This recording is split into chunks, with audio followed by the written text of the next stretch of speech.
हरियाणा का बहुचर्चित विकास बराला केस, जहां हरियाणा के बीजेपी सांसद के बेटे पर एक आईएएस की बेटी के सेक्सुअल हैरेसमेंट और किडनैपिंग के गंभीर आरोप है।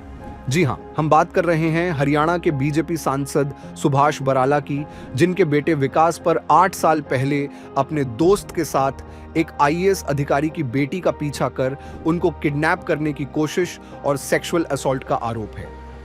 आईपीसी की धारा 365 और 511 के अंतर्गत दर्ज मामले में 5 महीने जेल की हवा खा चुके विकास को अब पंजाब हरियाणा हाई कोर्ट में असिस्टेंट एडवोकेट जनरल के तौर नियुक्त कर लिया गया है। गौरतलब हो कि विकास पर मामला अब भी लंबित है और वो जमानत पर बाहर है। नायब सिंह सैनी सरकार के इस फैसले का अब चौतरफा विरोध हो रहा है।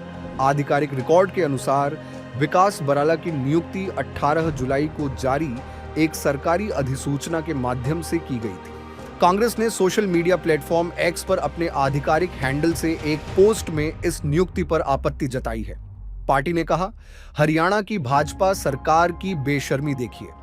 सरकार ने छेड़छाड़ और अपहरण का प्रयास करने वाले विकास बराला को हरियाणा सरकार में एएजी नियुक्त किया है।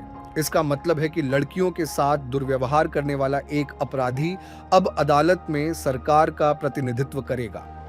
पार्टी ने आगे कहा, इससे पहले भी भाजपा महिलाओं के साथ छेड़छाड़, बलात्कार और हत्या करने वालों को बढ़ावा देती रही है। मामला 5 अगस्त 2017 का है, जब विकास बराला और उनके दोस्त आशीष कुमार ने चंडीगढ़ से पंचकुला अपने घर लौट रही एक महिला का कथित तौर पर पीछा किया और उसे रोकने की कोशिश की।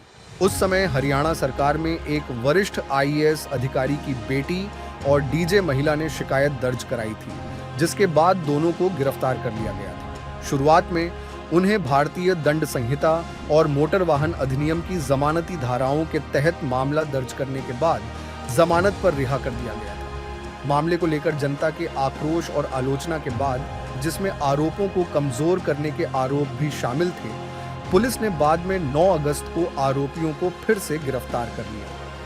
मौजूदा एफआईआर में आईपीसी की धाराएं 365 और 511, जो कि अपहरण का प्रयास की धारा है, को भी जोड़ दिया। महिला के पिता, जो कि सेवानिवृत्त हो चुके हैं, ने कहा कि 8 साल बाद भी इस मामले में अब तक केवल अभियोजन पक्ष के गवाहों ने ही गवाही दी है। उन्होंने आगे कहा कि बचाव पक्ष ने अभी तक अपने गवाह और सबूत पेश नहीं किए हैं।